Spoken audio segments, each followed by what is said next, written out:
रूहानियत का ये सफ़र फिर कैसे शुरू हुआ? एक तो सबसे पहले मैं कहूँगी मैं बड़ी अल्लाह का शुक्र अदा करती हूँ, रोज़ शायद जितनी दफ़ा भी कर सकती हूँ, कि अल्लाह ने मुझे मेरा दिल बदल दिया।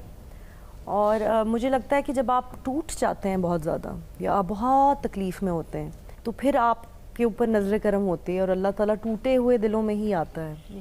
सो मैं बहुत तकलीफ़ में थी और मैं कॉन्स्टेंटली बहुत रो रही थी। मुझे लगता था कोई भी नहीं है मेरा, बिकॉज़ हर न्यूज़ चैनल पे हर जगह सिर्फ मेरी धज्जियाँ उड़ा रहे थे लोग। शायद औरत होने की वजह से बड़ा आसान होता है ना किसी औरत को टारगेट करना, और बड़ा मुश्किल होता है स्पेशली। और मुझे बार बार ये फील होता था कि अब्बू नहीं है इसलिए मेरे साथ ये हो रहा है, मेरे साथ ये हो रहा है। सो अब मैं इतना रोती थी। फिर मुझे बस वो एक पॉइंट ही आया कि मुझे नफ़रत हो गई इंडस्ट्री से, कि ये वही लोग हैं यार, 14 साल से मैं 18 साल से इनके साथ काम कर रही हूँ और इनको ये ख्याल नहीं आ रहा कि मैं किसी की बेटी हूँ, मैं किसी की माँ हूँ। सो ये लोग ये नहीं सोच रहे कि मुझे कितनी तकलीफ़ हो रही है इनकी अजीब सी बातों से। प्लस मैंने इस डिफ़िकल्ट टाइम में, तुम्हें भी पता है, सबको पता है कि क्या डिफ़िकल्ट टाइम था, मैं अकेली लड़ी थी अपनी जंग। और लड़ क्या रही थी, मैं तो बोल ही नहीं कुछ रही थी। मैं सिर्फ चुप करके सजदे में जाती थी और मैं रोती थी। मैं कहती थी अल्लाह मियां, अब जिसका बाप ना हो क्या उसके साथ दुनिया ये करती है। जब अब्बू होते थे तो मुझे लगता था कि बस मुझे कोई कुछ नहीं कह सकता। जब अब्बू नहीं रहे तो फिर लगता था कि नहीं, अब कोई कुछ भी कर देगा और कोई संभाल नहीं सकेगा।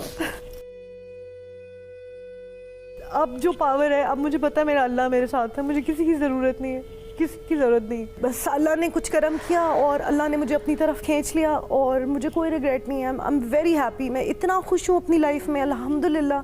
मुझे इतना सुकून पूरी ज़िंदगी में नहीं मिला जितना मैं इस 1-1.5 साल में है। मैं आपको बता नहीं सकती। अपने एक दोस्त को पकड़ के मैं कहती हूँ कि यार इस तरफ आओ, अल्लाह की तरफ मतवज्जा आओ, इससे बड़ा नशा कोई नहीं है। एंड यू नो, बस ये सफ़र उस तकलीफ़ से शुरू हुआ और अल्लाह ताला ने मुझे अपनी तरफ खींचा। और मैं कहती हूँ बस अल्लाह मियाँ मुझे ऐसे ही रखे। और आई वांट कि आप सबकी दुआएं मुझे चाहिए कि मुझे इस्तकामत रहे और मैं इसी रास्ते पे रहूँ मेरे लिए, और मैं इसी तरह जैसे हूँ इसी तरह मरूँ बस। आपने कहा था कि आप टीवी शो होस्टिंग करती रहेंगी, मगर आप काफ़ी अरसे से स्क्रीन से गायब हैं। कहीं होस्टिंग को भी खैर बात तो नहीं कह दिया आपने? मैंने खैर बात नहीं कहा, लोगों ने खैर बात कह दिया। आई थिंक हिजाब की वजह से वो पीपल आर नॉट इंटरेस्टेड कि मैं होस्टिंग करूँ। हैं? हाँ, शायद मेरा ख्याल में यही होगा। मगर मेरी बात सुने, थोड़ा सा इंतज़ार करें, रमज़ान शरीफ आने वाले, तो रमज़ान ट्रांसमिशन तो आपने ही करनी पड़ेगी। हर कोई पुकारेगा कहाँ है नूर, कहाँ है नूर। लेकिन मुझे एक महीने में पूरे 11 महीने की कसम मतलब सीजन होगा, सीजन शुरू हुआ, सीजन चल रहा है। बंदा कह देता ना कि नहीं देखो साढ़े को इको महीना है, हम ऐसे भी नहीं कमाना, देखो तो कमा। मैं तो मजाक के तौर पे ये बात की है, मैं इतनी बिजी होती हूँ कि मेरे पास टाइम भी नहीं होता। और आई डोंट थिंक कि मेरे पास अब कैपेसिटी भी है।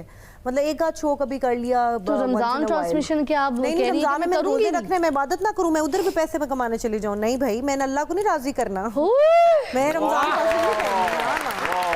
इस दफा भी मुझे ऑफर आई थी। जब आप उसके कामों में लग जाते हैं ना तो वो आपके कामों में लग जाता है। यार क्या अच्छी बात की भाई। रमज़ान एक ही तो महीना आता है पूरे साल में जिसमें आपने मनवाना है, अपने आप को बख्शवाना है, आपने नेक डीड की। अभी मुझे इस रमज़ान में एक चैनल से ऑफर आई थी, बट आई सेड नहीं भाई, मैंने इबादतें करनी है और वो फिर तरावी पढ़नी होती है, सारी रात वो होती है, वो तो मनाने वाला महीना है और बरकतें वाला महीना। इस रमज़ान में तुम भी जंगलों की तरफ निकल जाओ। या धौन कटा के किसी टीवी पे बैठ गई। जंगलों में जाके तो लोग कहेंगे यार देखो ज़राफा रोजे रखने के लिए आ गया। इसने भी ना रमजान में बहुत दिहाड़ियां लगाई हैं। सबने कहा रमजान ट्रांसमिशन करो, तो किसी चैनल के साथ इसकी बनी नहीं, पैसे बहुत मांग रही थी। इसने सहरी जगानी शुरू कर दी और सहरी जगाने में इसके पास पीपे जो के भी पैसे नहीं थे। लोगों के गेट हाथ से खटकाती थी, बल्कि गेट के ऊपर से अंदर बंदे को हटा देते, उठो भी रोजा रखो, चलो खाओ। लंबी आप भी तो मेरे साथी होते हैं ना, जब रोज़ा बंद होने वाला होता है ना तो आवाज़ आप ही से तो निकलवाती हूँ।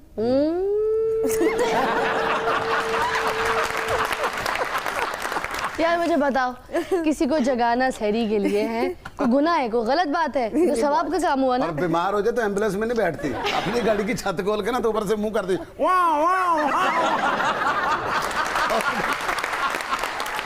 ये मेरी गलती नहीं है, ये मेरी गलती नहीं है। जब भी मैं रिक्शे में रोया करती थी, क्योंकि हम रिक्शे पे आते जाते थे, इतना पैसा तो था कौन सा यार वो रिक्शा था जो तुम्हें अपने अंदर ले लेता था?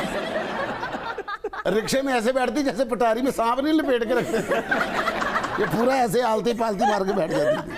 और जैसे जैसे वो रिक्शा स्टार्ट करता था ना, हाँ, इसके लिए वो बीन थी,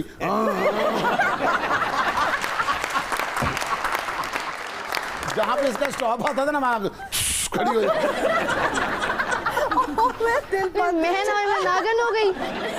और इसी वजह से तो फिजा को उन्होंने नागन ड्रामे में कास्ट किया था। उन्होंने कहा देखो जी रियल है, हकीकत के करीब चली जाती है। बल्कि सांपों ने आके इसको खराजे अकीदत पेश किया। उन्होंने आके कहा देखिए जी अब आप हमारा जो ना सर्विस स्टेशन है, हम आपसे जहर भरवाने के लिए आया करेंगे। और आप ये देखें कि जब मैं नागिन बनती हूँ, जैसे ही वो सीरियल ही खत्म हो गई जो सोप की तरह चल रही, इसने आते पहले डायरेक्टर को डांग मारा और कहता पैकअप।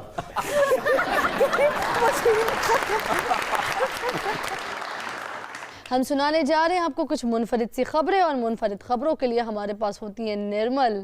Over to you. मिस्र अब जालसाजों से बचने के लिए कागज के नोटों के बजाय प्लास्टिक की करेंसी छापेगा। पहले तो ये होता ना कि आपके जेब के अंदर जो नोट है, आपको खतरा होता था कि आपने कहीं कपड़े उतारे, उसके अंदर पैसे रह गए तो काम वाली धो ना दे, धुल गए तो सारे नोट जाया। अब किसी को कोई फिक्र नहीं है, बल्कि बंदा खुद कहेगा यार मेरा 200 रुपया तो धो के ले इधर। बल्कि इस करंसी ਨੂੰ सेक तो बचाना पेगा। ये ना होवे कि 1000 का जड़ा सेक लगे तो 100 रहा ही है। अरब के अंदर जब ये करेंसी चलेगी तो वो लोग किस तरह से डिस्कस करेंगे? अंतल कुल्लु नोट प्लास्टिक है वला डोंगा रियाल है वला पानी जग पेट्रोल मुताबिक है वला कुल्लु दुनिया करेंसी कीमत हाई क्वालिटी है नाम मामूली क्वालिटी करेंसी अरब अमारात वला पाकिस्तानी करेंसी लो रेट वला बातचीत आसमान। नेक्स्ट न्यूज़ क्या है? मेयर कराची वसीम अख्तर ने कहा है कि फारूक सितार को पार्टी से फारिग कर दिया गया है, अब वो घर बैठें और अल्लाह अल्लाह करें। जिस दिन फारूक सितार साहब ने ठाकर साहब फड़ के लै गए उस दिन तो उही अल्लाह करन दे हम। और यार ये फारूक सितार भी अजीब आदमी है।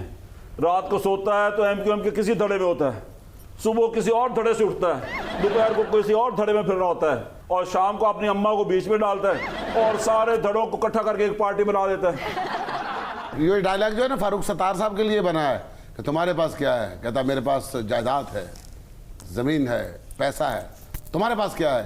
मेरे पास माँ है। आगे चलेंगे। इमरान खान भारत में ऑनलाइन सबसे ज्यादा सर्च की जाने वाली शख्सियात में शामिल हो गए। भारत के अंदर लोग सर्च करते हैं कि सलमान खान को देखो, उसकी कोई नई फिल्म आई, यार शाहरुख खान उसका कोई नया सॉन्ग आया। इस तरह में इमरान खान को भी सर्च करते हैं, देखो यार कोई नवी गल आई, अज किनू दबके मारे ने, अज इन्हें किनू डराया, अज इहदे कोलों किहड़ा डर के दौड़िया, कल इन्हें किहने तोड़ी लानी है, परसों इन्हें फड़ के किनू अंदर देना। यार कही जा रहा फड़दा किसी ने भी नहीं पिया। और क्या खबर है? अमरीकी हुकाम ने ट्रंप को तजवीज़ दी है कि इमरान खान को दौरे की दावत दी जाए। अब उसने लेट वाला उसको क्यों बुलाया? हाँ। क्योंकि उसके पास $1.5 अरब नहीं था। मगर $1.5 अरब का इनके आने से क्या ताल्लुक है? ट्रंप को पता से ना इस तो घट मांगता ही नहीं है। और पैसे अगर मिल जाएं तो फिर दुआएं देते हैं, ओए देखना अल्लाह ने तुम्हें बहुत देना है, देखना ये तुम्हें एक कप्तान की दुआ है, तेनू सोने दे सिरे लगने ने। अगर इमदाद ना मिले तो उसी को बददुआएं देने लग जाता है, तेनू सोने दे सिरे लगने ने, डाकुओं ने तेरी धौन ला के ले जाएंगे और तेनू ये नहीं पता होना तेरा घर किधर है, और तू पीछे मुड़ के नहीं देख सकेंगे। और जेडी तेरे उत्ते चादर होनी है ओदे ते सोने का काम नहीं होया होना, ओदे ते होर चीज़ां लिखियां होणगियां।